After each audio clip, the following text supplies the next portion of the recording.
భద్రాద్రి జిల్లాలోని పలు ప్రభుత్వ కార్యాలయాల్లో అవినీతి అధికారులు భరతం పట్టేందుకు ఏసీబీ కదం తొక్కింది. జిల్లాలో 40 రోజుల వ్యవధిలో లంచం తీసుకుంటూ రెడ్ హ్యాండెడ్గా పట్టుబడ్డ కేసులు 5 నమోదయ్యాయి. అయితే ఏసీబీ అధికారులు ఎన్ని దాడులు చేసినా, కేసులు నమోదు చేస్తున్నా ప్రభుత్వ కార్యాలయాల్లో లంచగొండితనానికి అడ్డు లేకుండా పోతున్నదని వాపోతున్నారు. లంచగొండితనానికి అలవాటు పడ్డ వారిలో మార్పు రాకపోవడంతో ప్రభుత్వం ఏ విధమైన చర్యలు తీసుకుంటుంది, అవినీతిని ఎలా అంతమొందించాలనే అంశంపై కొత్తగూడెం సీనియర్ న్యాయవాది రమేష్ మక్కడ్తో మా భద్రాద్రి ప్రతినిధి శ్రీనివాసరావు ఫేస్ టు ఫేస్.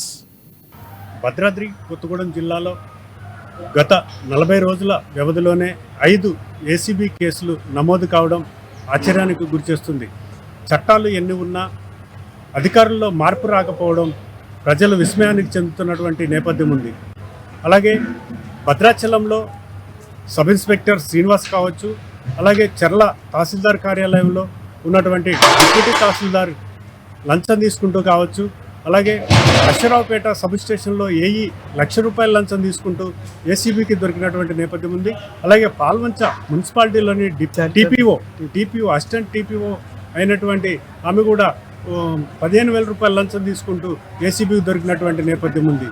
ఇలా ఈ యొక్క ఏసీబీ అధికారులు దాడులు జరిపి ఆ యొక్క అధికారులను పట్టుకుని కేసులు నమోదు చేసి జైళ్లకు పంపిస్తున్నా కూడా ఈ యొక్క ప్రభుత్వ శాఖల్లో పనిచేస్తున్నటువంటి కొంతమంది ఉద్యోగులు చేస్తున్నటువంటి తప్పిదాలకు తమ జీవితాల మీద పడుతుంది, తమ కుటుంబాల మీద పడుతుంది అనే ఆలోచన కూడా గింత కూడా చేయకపోవడం వల్ల ప్రజలు నష్టపోతున్నారు. అలాగే వారి యొక్క కుటుంబాలు నష్టపోతున్నాయి. ఈ విధమైన మార్పులు రావాలంటే ఏం చేయాలి అనేది మనం భద్రాద్రి కొత్తగూడెం జిల్లాలో కొత్తగూడెంలో ఉన్నటువంటి రమేష్ దట్కర్ గారు మనతో పాటు సీనియర్ న్యాయవాది ఉన్నారు. వివరాలు వారిని అడిగి తెలుసుకుందాం. సార్ చెప్పండి, ఇప్పుడు చట్టాలు ఎన్ని ఉన్నా కూడా ఈ యొక్క అధికారుల్లో లంచం అనేది మాపు కావట్లేదు. కొంతమంది చేస్తున్నటువంటి తప్పిదాలకి వారు నష్టపోవడమే కాకుండా వారి కుటుంబాల మీద కూడా నష్టం జరుగుతుంది. వీటిని కంట్రోల్ చేయాలంటే ప్రభుత్వం ఏ విధమైన చర్యలు తీసుకుంటే బాగుంటుందని మీరు ఆలోచిస్తున్నారు? నా పేరు రమేష్ కుమార్ మక్కడ్. నేను అడ్వకేట్ని కొత్తగూడెం కోర్టులో, అలాగే all India lawyers union Bhadradri Kothagudem జిల్లా కార్యదర్శిని, తెలంగాణ రాష్ట్ర కమిటీ సభ్యుడిని. అమ్మా న్యూస్ ఛానల్ వారు నా అభిప్రాయాన్ని తీసుకొని మీ అందరి ముందు తీసుకొస్తున్నందుకు ముందుగా అమ్మా న్యూస్ ఛానల్ వారికి ధన్యవాదాలు తెలియజేస్తున్నాను. ఇక అవినీతి చట్టాలు అనే విషయానికి వచ్చినప్పుడు చట్టము తయారు చేసేది సమాజం కోసం, అంతే తప్ప చట్టాలు వాటంతటా ఆకాశం నుంచి ఊడిపడవు. సమాజంలో ఉన్నటువంటి పద్ధతుల్ని ఒక సక్రమమైన సిస్టంలో తీసుకెళ్ళటం కోసం చట్టము, రూల్స్, బైలాసు ఇవన్నీ కూడా ఉంటాయి. ఇవాళ ఇప్పుడున్న ఈ వ్యవస్థలో పెట్టుబడిదారీ వ్యవస్థ మనది. కార్పొరేట్లు మొత్తము తమ పడగ విప్పి మనలందరినీ కాటేస్తున్నటువంటి వ్యవస్థ ఇది. గొంగట్లో కూర్చొని బొచ్చేరుకోవటం అంటే ఇదే.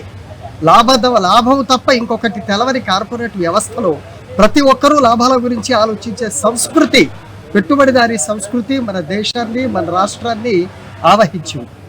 మనది ప్రజాస్వామ్య దేశం అని అంటాం. ప్రజాస్వామ్యానికి రాజ్యాంగంలో నిర్వచనంలో 3 అంగాలు.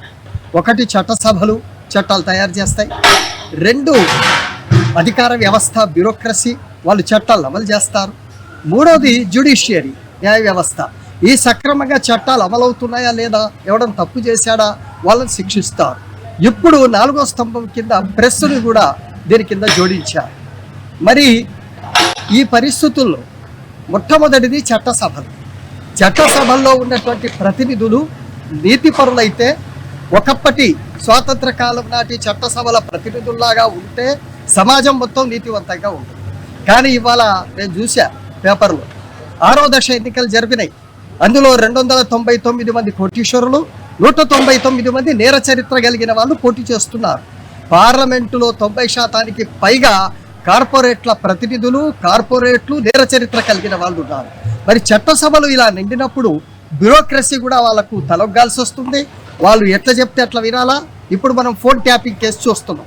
ఆనాటి ముఖ్యమంత్రి ఆదేశాల మేరకు మేము చేశామని పెద్ద ఐపీఎస్ ఆఫీసర్లు కూడా చెబుతున్నటువంటి పరిస్థితి. ఆ రకంగా బ్యూరోక్రసీని చట్టసభలు, చట్టసభల ప్రతినిధులు ఇలా డామినేట్ చేసి వాళ్ళ పనులు చేయించుకుంటున్నారు, వాళ్ళ పబ్బం గడుపుకుంటున్నారు, వాళ్ళు అధికారంలో కొనసాగుతున్నారు. మరి ఇప్పుడు న్యాయ వ్యవస్థ ఏం చేస్తుంది? ఆ చట్టసభల ప్రతినిధులు చేసినటువంటి చట్టాల ప్రకారం ఈ బ్యూరోక్రసీ వాళ్ళు, పోలీసులు కానీ ఇతర ఐఏఎస్ అధికారులు కానీ వీళ్ళు పెట్టే కేసుల్లో మంచి ఏమిటి చెడు ఏమిటి అనేది మాత్రమే విచారిస్తాం. అటు 2 నెలల్లో 5 కేసులు కాదు, పట్టుబడ్డాయి 5, ఇంకో 50 500 ఉంటాయి. గమ్మత్ ఏంటంటే పట్టుకునే ఏసీబీ వాళ్ళలో ఇప్పుడున్నటువంటి వాళ్ళు గతంలో ఇతర డిపార్ట్మెంట్లో ఉన్నప్పుడు వాళ్ళు అవినీతి ఆరోపణలు ఎదుర్కొన్నటువంటి వాళ్ళే. అట్లా సమాజం మొత్తం రోసిపోయి ఉన్నటువంటి పరిస్థితుల్లో మీరు ఎన్ని చట్టాలు తీసుకొచ్చినా సమాజంలో నైతికత పెరగనంత కాలం, పాలకుల్లో పొలిటికల్ విల్ అవినీతిని అరికట్టాలా అని లేనంత కాలం ఈ సమస్య రూపుమాయదు. ఒక చట్టం పోతే ఒక చట్టం వస్తుంది, ఈ చట్టం పనికిరాట్లేదని ఇంకొక చట్టం తీసుకొస్తారు. కానీ ఏమైనా సమాజంలో నైతికత పెరగాల్సినటువంటి అవసరం ఉంది. మరి అందరికీ గుర్తుంది, ఒక 2 ఏళ్ళు అయి ఉండొచ్చు బహుశా, ఒక తహసీల్దార్ మీద పెట్రోల్ పోసి తగలబెట్టాడు ఒక రైతు. తన ధరణిలో తేడాలు తీసుకొచ్చింది, పాస్బుక్ ఇవ్వట్లేదు అని. ఒక తహసీల్దార్ చచ్చిపోయినాక కూడా తహసీల్దార్లు అవినీతి కంటిన్యూ అవుతానే. ఇంకొక తహసీల్దార్ ఇంట్లో నోట్ల కట్టలు, బంగారపు బిస్కెట్లు కూడా ఆ తర్వాత దొరికినాయి. ఇప్పుడు కూడా ఈ 5 కేసులు బుక్ చేసినంత మాత్రాన ఈ అవినీతి రూపుమాపబడదు. ఎన్ని చట్టాలు చేసినా, నిర్భయ చట్టం తీసుకొచ్చారు, రేపులు ఆగలేదు, కిడ్నాపులు ఆగలేదు, మహిళల మీద మానభంగాలు ఆగలేదు, అత్యాచారాలు ఆగలేదు.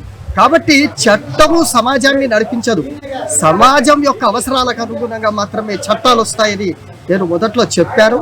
కాబట్టి రాజకీయ నాయకుల్లో పొలిటికల్ విల్లు లేకుండా, ప్రభుత్వ ఉద్యోగుల నియామకాలలో లంచగొండితనం లేకుండా, ఐఏఎస్ అధికారులు ఐపీఎస్ అధికారులు రాజకీయాలకు లొంగకుండా రాజ్యాంగాన్ని కొలబద్దగా చేసుకొని పని తమ డ్యూటీస్ విధులు నిర్వర్తించకుండా ఈ సమస్యకు పరిష్కారం లేదు. మళ్ళీ మొత్తం కూడా ప్రజల చేతుల్లోనే ఉంది. ప్రజలు తమ ప్రతినిధుల్ని ఎన్నుకునేటప్పుడే డబ్బులు ఇచ్చేవాడిని ఎన్నుకోకుండా, డబ్బులు ఇచ్చేవాడికి ఓటేయకుండా నిజాయితీగా ఉన్నవాడికి ఓటేస్తేనే, పాలకుల్లో మార్పు వస్తేనే, పాలకుల్లో ఉన్న రాజకీయ పార్టీల పొందికలో మార్పు వచ్చి ఆ పొలిటికల్ విల్లుతోనే ఈ సమస్య పరిష్కారం అవుతుంది తప్ప, లేకపోతే ఇప్పుడున్న చట్టాల పరిధిలో, కొత్తగా వచ్చే చట్టాల పరిధిలో కూడా ఈ సమస్యకు పరిష్కారం లేదు. ఈ వ్యవస్థలో దోపిడీ అనేది పోవాలి, లాభదాయకత అనేది పోవాలి. అప్పుడు మాత్రమే అవినీతి మీద యుద్ధం చేయగలం, విజయాన్ని సాధించగలం.